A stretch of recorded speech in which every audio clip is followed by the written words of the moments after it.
Alright, every pony. Part 3 of Sunlight. Chapter 3 Thirst. Sunset's alarm went off, and she slapped it until the sound stopped. She rose from her bed and stretched her arms out, yawning loudly. Aside from the odd taste in her mouth, she felt great. She rubbed the sleep from her eyes and pushed herself onto her feet. After sleeping for an entire day, she thought her muscles would be weak and stiff, but she felt incredibly limber. I knew it was nothing. Sunset smirked. She threw open the blinds and recoiled at the unholy light of the morning sun. An involuntary hiss escaped her lips, and she snapped the blinds shut. Okay, still sensitive to light. Noted. After the spots vanished from her eyes, Sunset wandered into her bathroom. Perhaps it was her imagination, but looking into the mirror, her face seemed a bit paler. Of course, she had been shivering under her covers for the last 24 hours. Her hair was also a knotted mess, nothing a hot shower wouldn't fix. Speaking of hot showers, Sunset noted she was still particularly cold. Not freezing like yesterday, but enough for her skin to form goosebumps. A shower and maybe a bowl of soup for breakfast. The thought of food, however, made her stomach turn. Alright, just the shower then. Sunset peeled off her pajamas and stepped into the steaming curtain of water. While it drove the goosebumps away, she still felt cold deep inside. She swallowed some of the hot water to chase it away, but it only alleviated the cold for a few seconds. Sunset ignored it and took to washing her hair and pulling the knots out of it. The water felt so soothing that, were it not for school starting in half an hour, Sunset might have stayed in the shower all morning. She stepped out, dried herself off, and prepared for the day. When she finished grooming and dressing, she stepped over to the window and carefully pulled the curtain back. A large group of clouds had blocked out the sun, making the light tolerable. Sunset still scrunched her nose. Perhaps she had just been inside too long and needed to slowly get readjusted. Either way, she hoped the clouds would keep the sun covered for a while. She gathered her school supplies together and slung her bag over her shoulder. Before she stepped into the kitchen, she poked under her bed for the bat. Nothing. Sunset scratched her head, wondering how it could have gotten free. The shoebox was one thing. How did it get out of the apartment? Sunset shrugged. It wasn't her problem now. She paused in the kitchen, trying to determine if she was hungry. Her stomach made an unpleasant flop again at the thought of food, so Sunset went on her way. The muted light still made Sunset shield her eyes. She waited a minute to see if her eyes would adjust. If anything, the longer she stood outside, the more they seemed to burn. She ran back inside and grabbed the sunglasses she kept in her drawer. They had been a little gift from Flash when they had gone to the beach, though Sunset had only worn them that one time. She wasn't sure why. They were pretty stylish.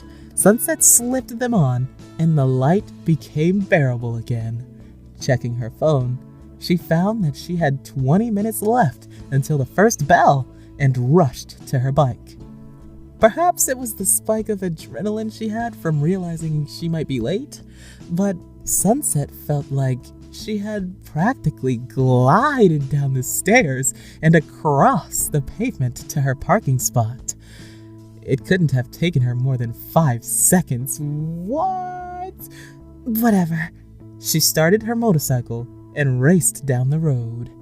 10 minutes later, she arrived at the school parking lot, having gotten lucky with the stoplights.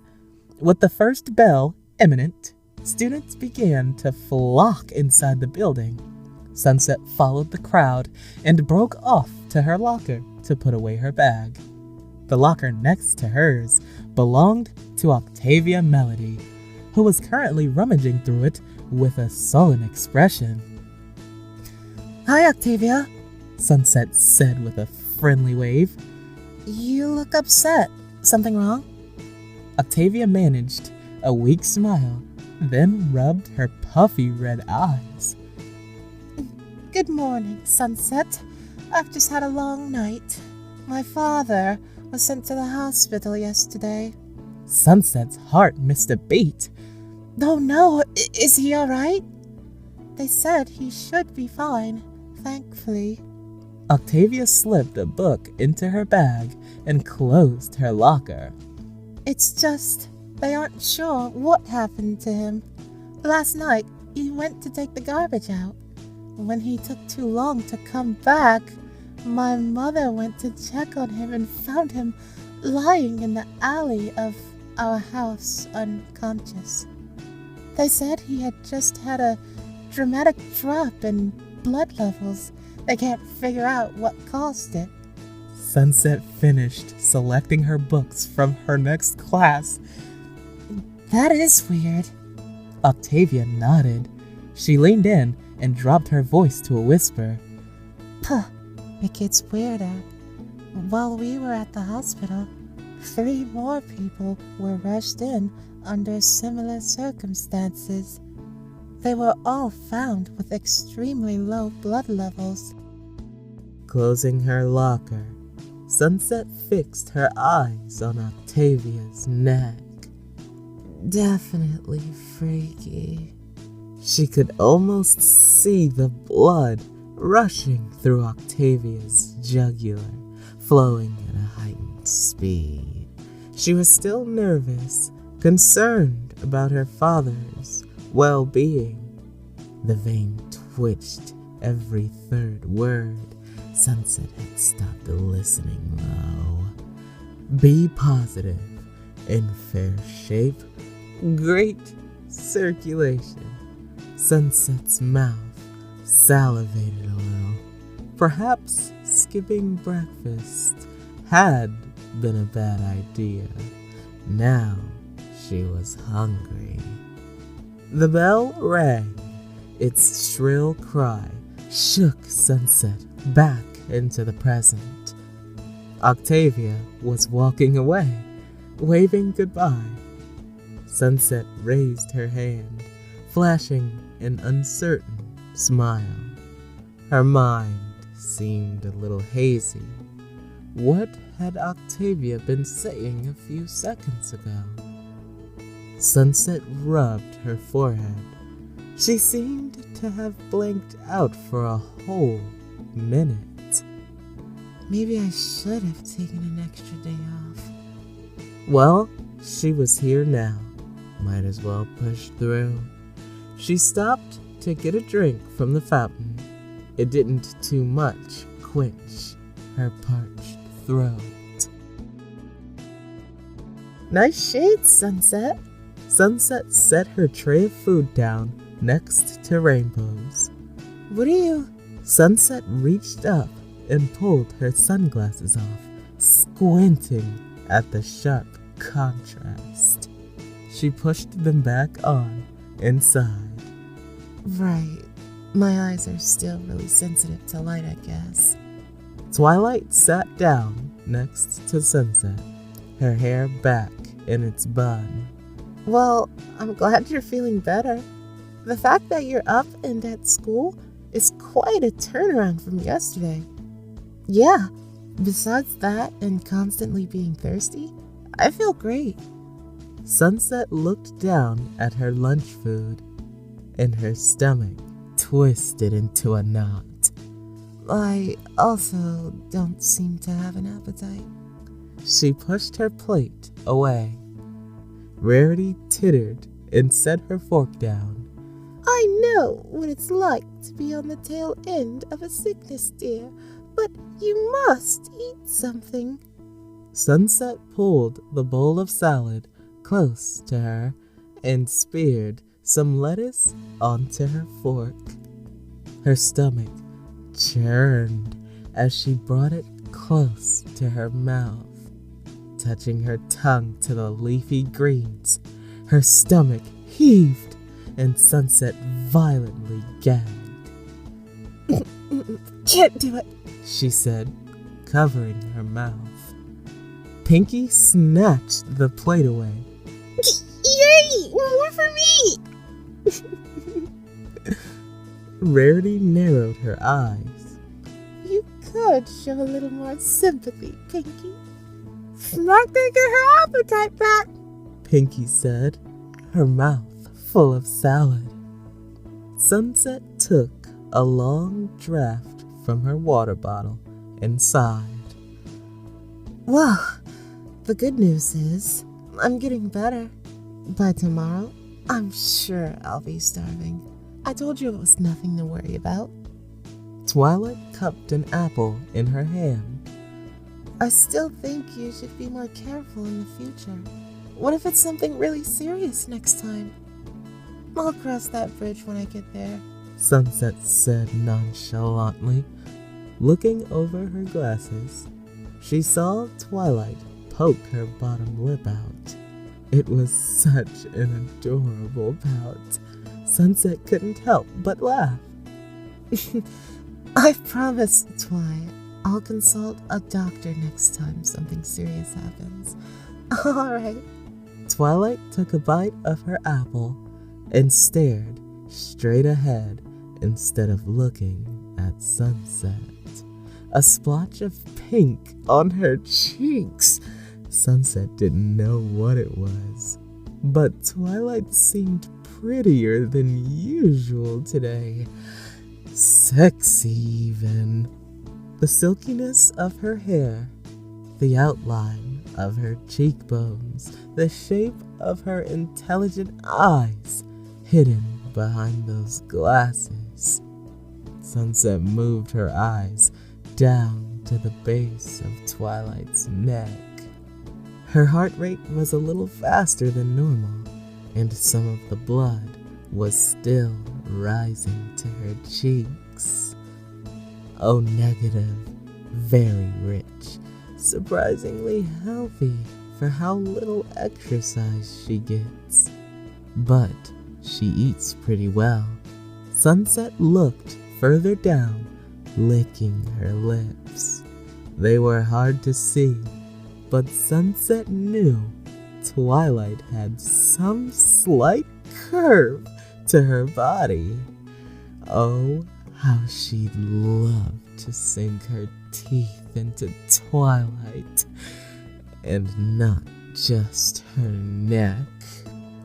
Sure you're not hungry, Sunset? Rainbow's mocking voice drifted into her ear. Sunset jolted upright. What happened?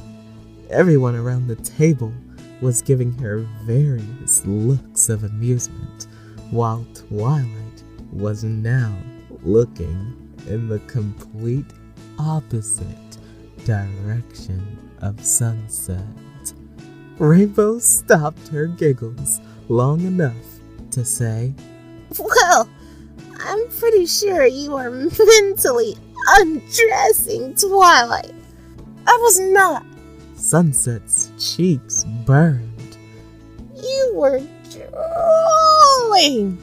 Sunset rubbed her hand across her mouth, mortified to find a line of spit. I was just zoning out. I wasn't even thinking about Twilight. Truth be told, she couldn't remember anything between her promise to Twilight and now. Regardless, thanks to Sunset's staring, there was an awkward wall between her and Twilight. She kept her back turned and continued taking tiny nibbles out of her apple. The silences stretched on, making the wall harder to mount with each passing second. The lunchroom chatter dissolved into static as Sunset racked her brain to find the words to save this situation. She clenched a fist under the table. Stupid Dash, making this worse than it already is. There was no way Sunset could save face now. Well then, embrace it. Her conscience whispered. There's nothing wrong with liking Twilight. Who cares what they think? Sunset nodded to herself. Yeah, so what if I stared? Twilight's worth looking at. Sunset scooted closer to Twilight. Fine, I was staring at her, but I couldn't help it. She leaned in. I think you're very beautiful. Twilight slowly turned around, eyes filled with surprise. Really? Yes, really. Sunset got an exuberant thrill from this newfound confidence. Twilight looked down at her apple. I think you're beautiful too. Sunset couldn't help but grin. If she had known things would turn out this well, she would have told Twilight she was beautiful a long time ago. Rainbow ruined the moment by loudly biting a carrot in half. So, are you two gonna kiss or what? Everyone around the table groaned. What? I'm just asking.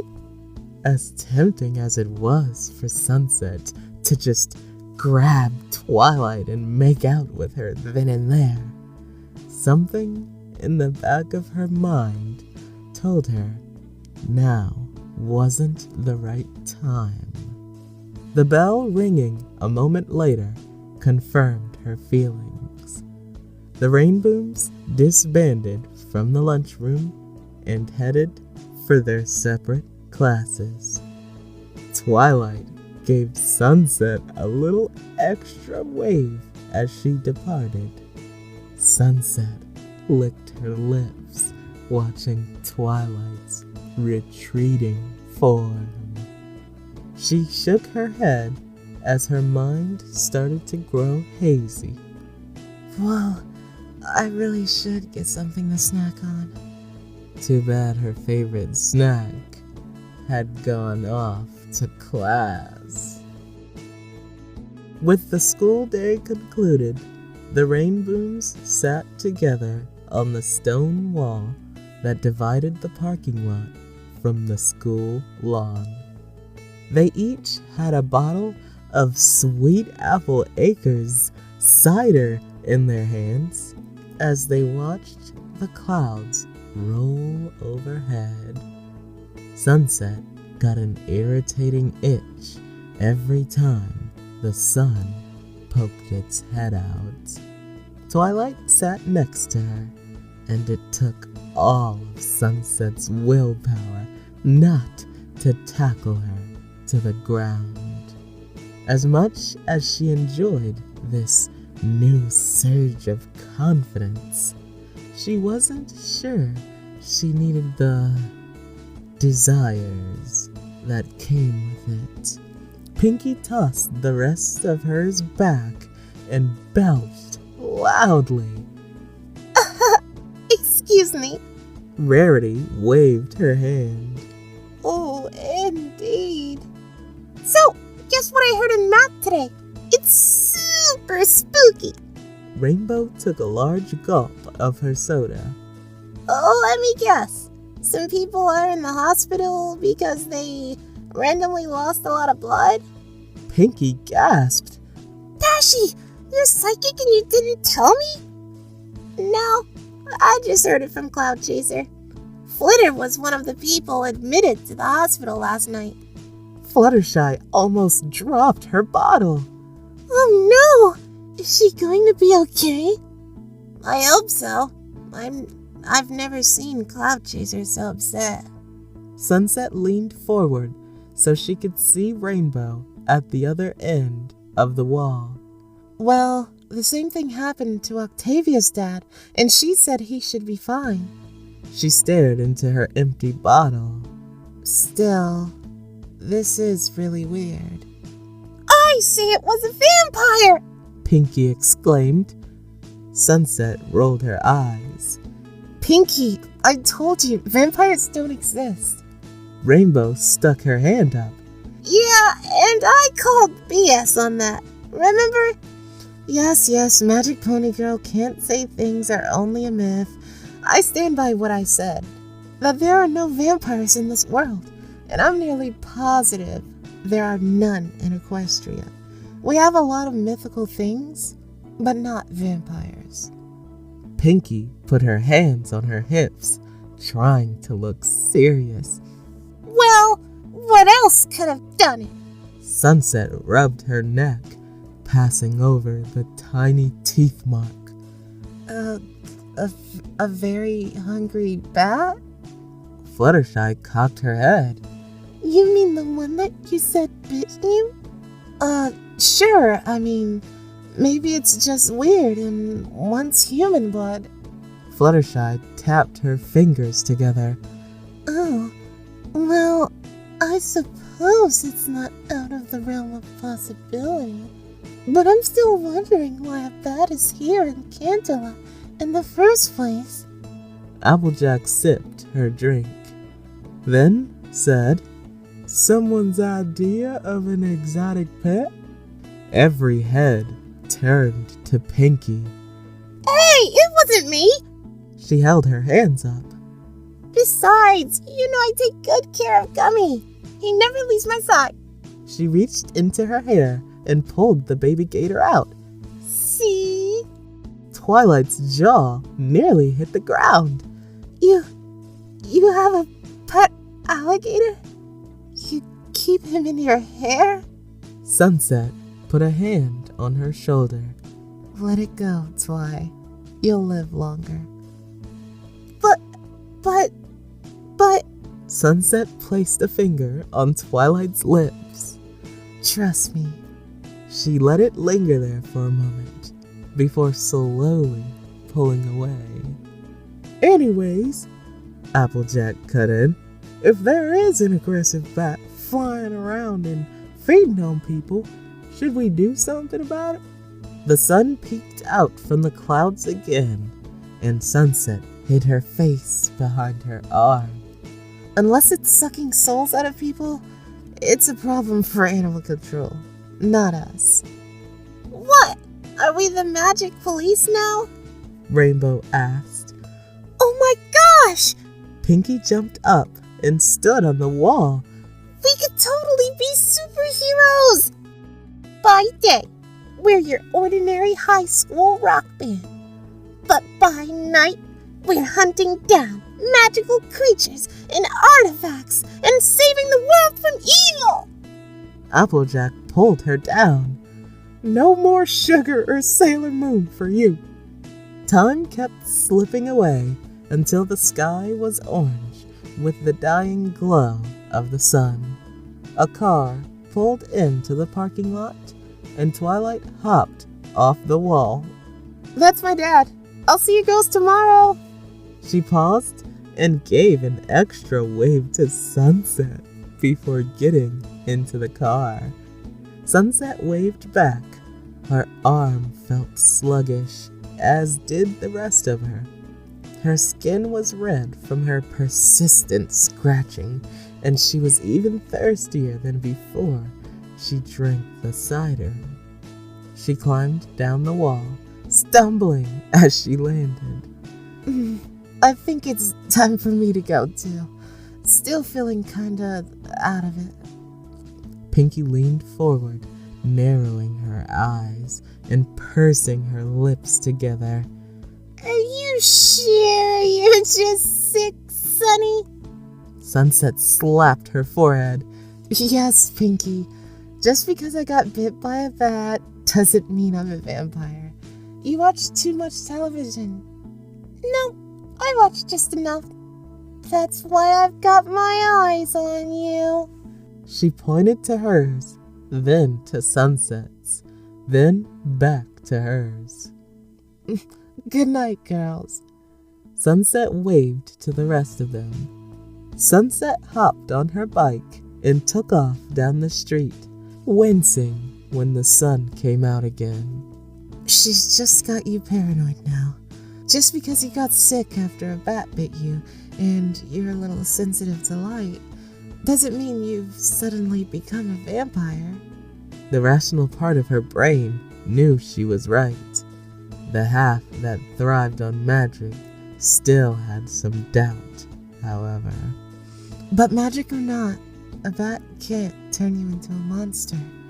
Even if there is some magical residue leaking into this world, that doesn't mean every fairy tale creature is going to pop into existence. Sunset nodded. She just needed another night of rest, and she'd be back to normal. Sweet nectar. Sunset ran her tongue across her mouth, sipping up every stray drop of blood. It ran down her throat, finally quenching the unbearable thirst she had struggled with all day. She felt revitalized, energized. She still felt thirsty. The man lying on the ground before her had been delicious, a consistent jogger out for a night run. His foolishness was Sunset's meal. He hadn't put up much of a resistance when Sunset got her teeth into him. Then again, none of them did. She walked across the open field of the park, enjoying the refreshing night air. So many smells dancing on the wind, they almost covered up the succulent aroma of blood. Her nose twitched, finding a new target. People in this town were either very brave or very stupid to be wandering around outside at night. Sunset got a running start, then leaped into the air, gliding against the wind and over the trees. When she lost the cover of trees, she ascended higher, silhouetting herself against the lovely moon. Canterlot spread out before her, an entire buffet of fresh blood, thousands of meals just waiting to be had. Speaking of meals, Sunset spotted her next targets. The two girls were parting ways in front of a music store. One of them Sunset recognized as Vinyl Scratch. She put her headphones on and started down the street, grooving to the music. Sunset growled in excitement. If she was fast enough, perhaps she could catch both girls. She decided to start with Vinyl, following her from the rooftops. The rest of the street was empty, but Sunset waited until Vinyl neared an alleyway just to be safe. When Vinyl left the luminescent glow of a street lamp, Sunset dropped down onto the pavement, quieter than a feather. She drifted closer to Vinyl, slowly opening her mouth. Vinyl whipped around, taking a karate position before relaxing. Oh, it's you, Sunset. Had me scared for a second. Sunset had her hands in her pockets, looking as casual as could be. Oh, sorry about that. Vinyl lifted her shades. You okay? You look kinda off. Guess I'm just a little thirsty. She pulled her lips into a smile. Wanna come get a soda with me? Kinda late, isn't it? I mean, we do have school tomorrow. Sunset took a step forward, her patience already wearing thin. Her eyes glowed bright red. I insist. One drink. Vinyl's eyes took on the same crimson shade, and her entire body relaxed. Yeah, sure, she droned. She allowed Sunset to take her hand and pull her into the alley. Keeping Vinyl tranced was harder than Sunset realized.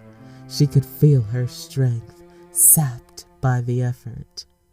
Once they reached the end of the alley, she wasted no time in spinning around and plunging her fangs into Vinyl's neck, allowing the trance to break.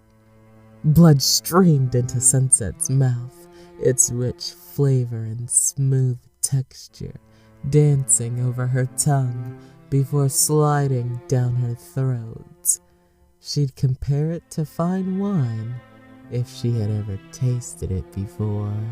Vinyl moaned and went limp in Sunset's grasp. She occasionally tried to raise a hand to defend herself, but the more life force Sunset drained, the less Vinyl resisted. Sunset came up for air, blood dribbling down her chin and onto her shirt. She hadn't meant to suck as much as she did, but Vinyl had tasted so good, surprisingly better than the jogger. She now lay curled on the cold ground, barely breathing. Something itched in the back of Sunset's conscience, something telling her this was wrong. Her overwhelming hunger quickly silenced it, but she did agree leaving Vinyl in a dark alley at night was a bad idea. A wide smirk revealed Sunset's fangs. She would drop Vinyl off in front of the hospital, and then, if she was careful, perhaps she could get some snacks for the road. The bat flapped through the night, still hungry. So far, it had fed on 5 rats, a squirrel, and a cat. But after being stuck in a box and a closet for a whole day, it needed more sustenance than that. If that red-headed creature hadn't gone out last night, it'd probably still be stuck flying around in her tiny living space. There was so much blood around it, but it couldn't get to any of it. It was all locked away in those big buildings, and any time these weird, tall things saw it flying through the air, they screamed and waved their limbs at it. It was sick of feeding on tiny animals, though. It wanted a proper meal for once, and the blood that came out of the red-haired creature had been the best thing it had ever tasted, even if it was just a sip. It wanted more of that, more blood from these weird, bipedal creatures. It flew over the black dirt road laid out between 2 gray dirt roads, past dozens of identical-looking buildings. It screeched once, more out of frustration than navigation. The echo came back, bringing more of the same landscape. Wait! Something was slightly off. It hovered in the air, peering into the moonlit night. It screeched again, delighted to find one of the buildings had a hole in it, like at the purple pointy castle. It flapped as fast as it could, smelling blood on the other side. Through the hole, the bat saw a light green-skinned creature curled beneath a bundle of soft, odd-colored leaves. She had hair that matched her skin tone, streaked with white. She rolled over, showing off her neck. The bat swooped in and landed on her shoulder. She stirred, but did not wake up. Finally, it could eat. Sunset hissed as her alarm went off again. She smacked it, hearing a loud crack and a cry of broken static. She looked up from her pillow, seeing the alarm broken in half. Ugh, crap, how would I do that? She pushed herself up, surprised to see herself still dressed in her clothes from yesterday. Her mind was foggy, and her mouth tasted like copper. What did I do last night? She got out of bed and looked around her room. The curtains were still drawn, keeping everything drowned in darkness. She flipped the light on, wincing at the bright burst, but quickly adjusted her eyes. Something on her desk caught her attention. She drew closer, her heart rate skyrocketing as she made out what it was. But how? When? What? Packets of blood were laid out across her desk, some full, some empty. With a shaky hand, she picked one up, watching the red fluid slosh around. A sharp hunger tore through her, and before she knew what she was doing, she tore the bag open and guzzled down its contents. She licked the excess blood from out of the pack, then tossed it away. Sunset stood rigid, her eyes slowly coming back into focus. She looked down at her hands, flecked with drops of spilled blood. There was an urge to lick them off, an urge Sunset almost gave into. She began to hyperventilate, her eyes dilating as the full weight of her actions crashed onto her. She looked into the mirror, seeing dried blood on her shirt and her fangs retracting into her mouth. No. This can't be happening. How? They don't exist. I can't be a vampire. The end.